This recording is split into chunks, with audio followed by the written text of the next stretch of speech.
So we will see in this video the theorem of internal division of a chord. Okay. So let's start the theorem. The statement of theorem is so lengthy. Therefore, I have not written here statement because we have not sufficient place to write here. Okay. We will not have sufficient place if we write the statement here. Okay. So hence I have not written here, but I read the statement. You see, okay, in your books. Okay, so the statement is like that. Now, suppose two chords of a circle intersect each other in the interior of the circle. Okay, दोन chord दिलेले आहेत. त्या काय करायला आता एकमेकांना सर्कलला interior मध्ये intersect करायला, जसे की डायग्राम आहे. या डायग्राम मध्ये ए बी ही कॉर्ड आहे आणि सी डी ही कॉर्ड आहे. तर त्या इंटरनली सर्कल मध्ये आतमध्ये इंटरसेक्ट करायला. Okay, intersect each other at the interior of the circle. Then मग प्रूव्ह काय करायचं बघा. The product of length of two segments of one chord. बघा, एका chordच्या दोन सेगमेंटचा प्रोडक्ट लेंथचा म्हणजे ह्या सेगमेंट तयार झाला आणि हा सेगमेंट तयार झाला इंटरसेक्शन मुळे दोन सेगमेंट तयार झाले, तर त्यांचा गुणाकार AE आणि EB चा गुणाकार हा बरोबर असणार आहे product of length of two segments of one chord is equal to the product of length of the two segments of the other chord. पहिल्या chordच्या सेगमेंटचा प्रोडक्ट हा दुसऱ्या chordच्या सेगमेंटच्या प्रोडक्ट एवढा असला पाहिजे. म्हणजे AE into EB आपल्याला प्रूव्ह करायचे CE into ED एवढं असलं पाहिजे. Okay, AE into EB equals to CE into ED हे प्रूव्ह करायचं आहे. तर गिवन मध्ये काय दिलं आपण लिहून घेऊया. गिवन मध्ये काय दिलंय,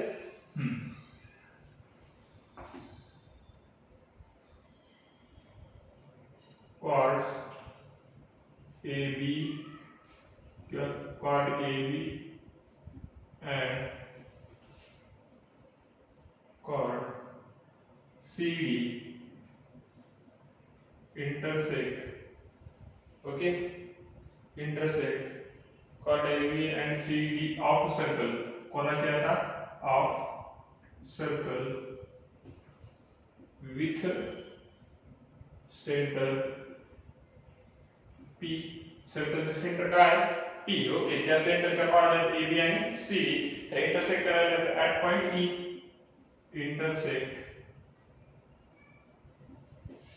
ऍट पॉइंट, कोणत्या पॉइंट वरती E या पॉइंट वरती इंटरसेक्ट करत आहे. ओके, सो आपल्याला ते प्रूव्ह करायचं की त्या पॉइंट वर सेमच दोन सेगमेंट तयार होले, त्या पॉइंट वरती त्या दोन्ही सेगमेंटनं काय केलंय, तर त्या दोन्ही सेगमेंटनं प्रोडक्ट हा दुसऱ्या दोन सेगमेंटचा प्रोडक्ट एवढा आहे.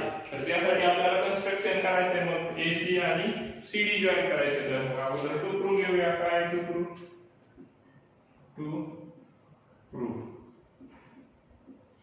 काय प्रूव्ह करायचं आपल्याला बघा.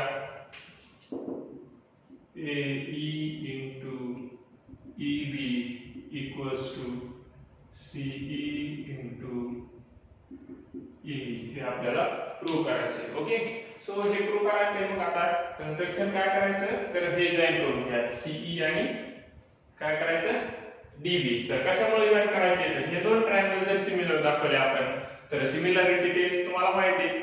ओके, ट्रायंगल सिमिलर आल्याच्या नंतर ट्रायंगल सिमिलर कधी असतात, एक तर त्यांचे अँगल्स कॉन्ग्रुएंट असतील तर किंवा साइड्सच्या प्रोपोर्शन असतील तर. मग आपण इथे अँगल्स कॉन्ग्रुएंट दाखवू शकतो. कसे दाखवू शकतो, तर हा अँगल बघा ACD आणि ABC हा एकाच कॉमन आर्कने इंटरसेक्ट केलेले आहेत. दोन्ही अँगल ते बघा हे इन्स्क्राइब केलेले. ह्या अँगल ह्या आर्कने AB आर्कने इन्स्क्राइब केला आणि AB आर्कने ABD अँगल पण इन्स्क्राइब केलाय. म्हणजे दोन अँगल एकाच आर्कने इन्स्क्राइब केले असतील तर ते सेम असतात आपल्याला माहिती आहे, आपण थेरम पाहिला होता. ओके, मग हे दोन अँगल कॉमन झाले. परत AEC आणि BED हे दोन्ही कसे येतात, कॉन्ग्रुएंट येतात. कशामुळे कॉन्ग्रुएंट येते दोन्ही, तर त्याचे रिझन व्हर्टिकली अपोजिट अँगल. मग A टेस्ट नुसार काय झाला, हा ट्रायंगल आणि हा ट्रायंगल सिमिलर आला. ट्रायंगल सिमिलर आले म्हणजे त्यांचे रेशिओ सिमिलर आले आणि त्यावरून आपण प्रोडक्ट आपण इक्वल दाखवू शकतो. Okay, so this is our proof. Only this much is proof. Okay, त्यासाठी मग आपल्याला कन्स्ट्रक्शन करावं लागेल, ट्रायंगल तयार करावं लागतील. तर ते कन्स्ट्रक्शन करून घेऊया. Okay, so construction is like that. That is our construction. Draw. काय ड्रॉ करायचे? AC and BD ते ड्रॉ करून घ्यायचे. Draw AC and BD. Segment AC लिहा. Draw segment AC and segment BD हे ड्रॉ करून घ्यायचे. मग ते ड्रॉ केल्याच्या नंतर आता प्रूफला सुरुवात करायची. प्रूफ. ओके, सो प्रूफ लिहूया आपण. काय प्रूफ असेल? प्रूफ मध्ये बघा सुरुवातीला दोन ट्रायंगल सिमिलर दाखवायचे आपल्याला. इन ट्रायंगल कोणता? AEC अँड ट्रायंगल कोणता? Triangle DEB. या दोन्ही ट्रायंगल मध्ये सिमिलरिटी दाखवायची आपल्याला. कोणते सिमिलरिटीचे टेस्ट आहे त्या दोन्ही ट्रायंगल मध्ये? तर पहिला angle AEC equals to angle DEB.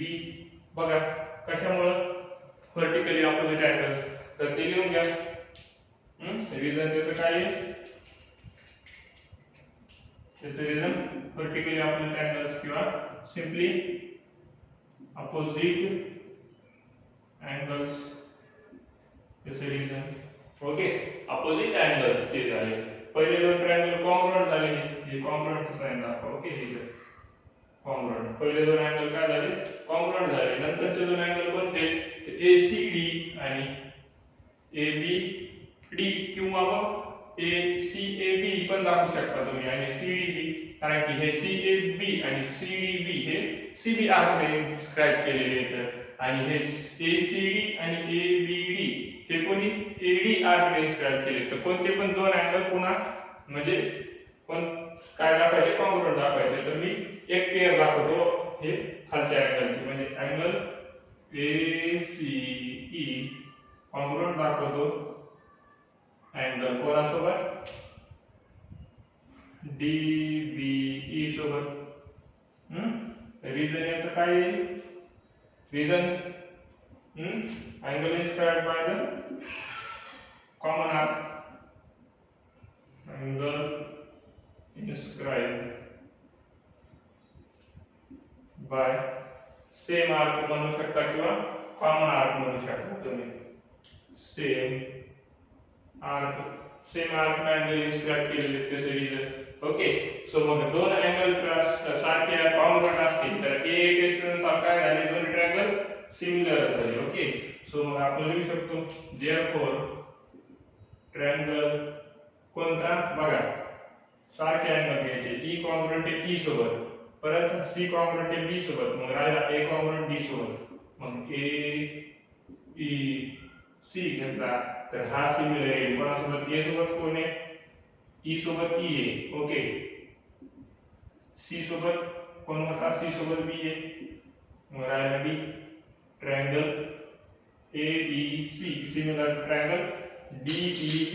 Okay, त्याचं रिझन काय सांगता तुम्हाला? त्याचं रिझन आहे by A test angle test. Okay, angle test नुसार ते दोन्ही ट्रायंगल्स सिमिलर झाले.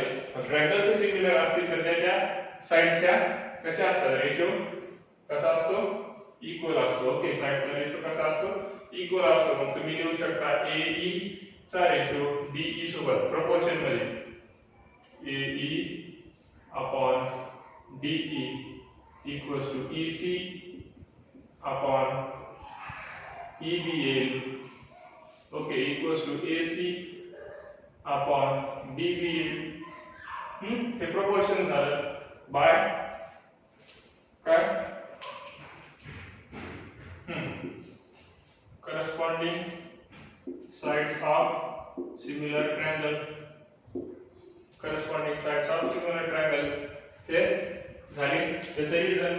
मग आता बघा प्रोडक्ट कोणाचा दाखवायचा आहे? AE आणि EB चा दाखवायचा आहे आणि CE आणि ED चा दाखवायचा. म्हणजे कोणत्या दोन रेशो मध्ये? बघा AE आणि EB. AE इथे, EB इथे, EB इथे. ओके, सो मग दोन अँगल क्रॉस सारखे असतील तर त्याच्या साइड्सच्या कशा असतात? रेशो इक्वल असतात. EB इथे आहे. ओके, आणि पुन्हा CE आणि ED दाखवायचा. CE इथे आणि ED इथे आहे, म्हणजे हे दोन्ही रेशो घ्यावे लागतील. ज्यांचा गुणाकार दाखवायचा ते चार टर्म ह्या दोन रेशो मध्ये येतात. ह्या दोन्ही रेशोचं कंपॅरिझन घ्यायचं मग आपल्याला. मग therefore याला वाटल्यास तुम्ही इक्वेशन नंबर 1 म्हणा. therefore मग तुम्ही लिहू शकता पहिला रेशो AE अपॉन कोणता होता DE इक्वल्स टू किंवा याला ED म्हणा इक्वल्स टू काय होईल AE upon ED equals to कोणता होता दुसरा EC किंवा CE, याला तुम्ही CE पण लिहू शकता अपॉन काय CE अपॉन काय येईल EB, CE अपॉन EB. मग बघा याचं रिझन फ्रॉम 1 त्याचं रिझन. मग therefore हा इकडे गेला तर गुणाकारात जाईल याचा डिनॉमिनेटर, आणि याचा डिनॉमिनेटर पलीकडे गेल्यावर त्याच्या गुणाकारात जाईल CE च्या गुणाकारात. AE च्या गुणाकारात येईल EB, कारण की तो CE चा डिनॉमिनेटर अलीकडे पाठवून गेला तर त्याच्या गुणाकारात येईल. Okay, EB equals to CE च्या गुणाकारात जाईल कोण ED, कारण की हा AE चा डिनॉमिनेटर पलीकडे पाठवून गेला तो गुणाकारात जाईल. डिनॉमिनेटर हा न्यूमरेटर मध्ये जाईल गुणाकारात. Okay, so this is your proof. This is your proof. हे तुमचं प्रूफ आहे. बघा ते प्रूफ करायचं होतं ते आला. आपण काय केलं फक्त सिंपली दोन ट्रायंगल सिमिलर दाखवले, त्यांचे रेशो घेतले प्रोपोर्शन मध्ये आणि त्यांच्या साइड्सच्या जे सेगमेंट डिवाइड करायला येतात ते सेगमेंटचा रेशो काय घेतला निवडला आणि त्या रेशो वरून ते मल्टिप्लिकेशन सेम दाखवलं. Okay, so this is your proof of theorem of internal division of a cord. म्हणजे लक्षात ठेवा जर दोन कॉर्ड इंटरनल डिव्हिजन करीत असतील एका पॉइंट मध्ये एकमेकांना तर त्यांच्या सेगमेंटचे गुणाकार हे कसे असतात इक्वल असतात. त्यांचे जे तयार झाले सेगमेंट आहेत त्यांचे प्रोडक्ट इक्वल असतात. Okay, so this is the theorem. Okay, so we will see the next theorem continue. Okay, so write down this theorem firstly. Okay,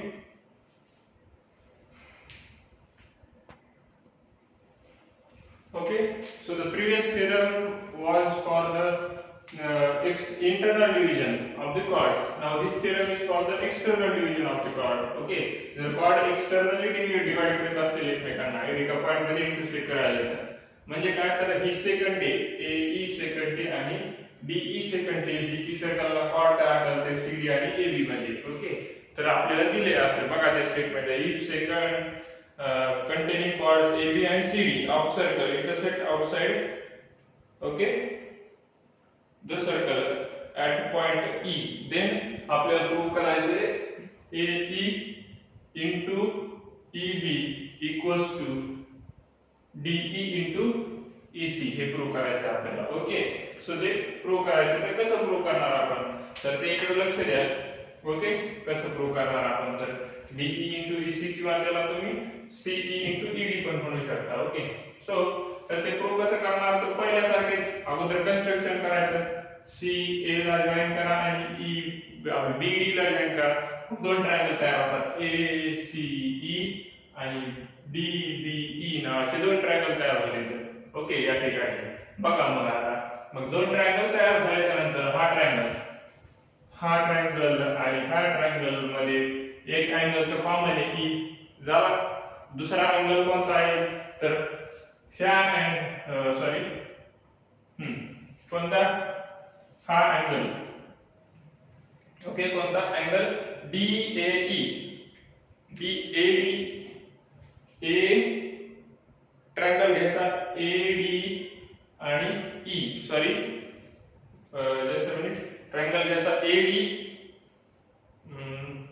आपले नेम ACE ट्रायंगल घ्यायचा आणि DBE ट्रायंगल घ्यायचा. Okay, बरोबर आहे. तर त्या triangle मध्ये E हा अँगल कॉमन आहे आणि परत एक अँगल A अँगल आणि D अँगल बघा A अँगल आणि D अँगल हा कॉमन आर्कनं BC या कॉमन आर्कनं इन्स्क्राइब केलेले आहे. तर मग आपण कन्स्ट्रक्शन लिहून घेऊया. कन्स्ट्रक्शन ड्रॉ बघा segment BD and segment AC हे ड्रॉ करायचे. ओके, ते दोन सेगमेंट ड्रॉ केले. मग आता आपल्याला प्रूफ लिहावं लागेल. सो प्रूफ इज व्हॉट, पूर्वीसारखेच दोन ट्रायंगल कन्सिडर करा प्रूफ मध्ये. मग इन ट्रायंगल पहिला ACE ट्रायंगल हा ACE. ओके, अँड ट्रायंगल कोणता DBE हे दोन ट्रायंगल. ओके, सो मग या दोन ट्रायंगल मध्ये बघा अँगल E तर कॉमन अँगल आहे. Okay, so therefore angle AEC याच्यामध्ये AEC is congruent to angle, which angle, DEB, angle DEB यासोबत congruent आहे. रिझन काय तर common angle. Okay, reason is common angle of triangles. Okay, common angle of triangles तो पहिला झाला. दुसरी pair काय आहे तर बघा अँगल कोणती, हा ट्रायंगलची EAC, अँगल EAC. बघा अँगल EAC किंवा तुम्ही त्याला CAE पण म्हणू शकता. अँगल CAE कॉन्ग्रुएंट अँगल कोणता तर BDE हे कॉन्ग्रुएंट आहे. त्याचं reason angle intersected by the squared by the same arc, angle inscribed by same arc. Okay, BC arc ने ते दोन्ही ट्रायंगल इन्स्क्राइब केलेले आहेत. मग AA टेस्ट नुसार तुम्ही लिहू शकता. AA टेस्ट नुसार काय लिहू शकता तुम्ही तर ट्रायंगल कोणता E बघा आणि AEC is similar triangle कोणासोबत AEC is similar triangle DEB. Okay, DEB सोबत. तर मग आता यामध्ये बघा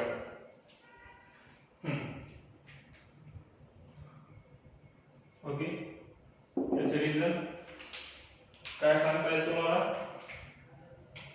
बाय AA टेस्ट नुसार ते दोन्ही ट्रायंगल सिमिलर आहेत. देयरफॉर मग त्यांचे रेशिओ कोणते ह्या साइड पाहिजेत आपल्याला तर त्या साइड घ्या. AE upon DE equals to EC upon EB equals to AC upon DB. Okay, corresponding sides of similar triangle is the reason. Corresponding sides of similar triangle. मग कोणत्या साइड पाहिजे आपल्याला AE पाहिजे आणि परत त्यामध्ये EB पाहिजे. बघा AE EB आणि EC DEB हे दोन रेशो घ्या. याला इक्वेशन 1 फ्रॉम 1 दोन रेशो निवडा कोणते पण. मी हे दोन रेशो निवड कोणते पण म्हणजे जे साइड पाहिजे त्या. AE upon DE equals to EC upon EB. Okay, या दोन साइड्स मग याला इकडे पाठवून द्या, याला तिकडे पाठवून द्या. काय होईल AE into EB equals to AC into DE.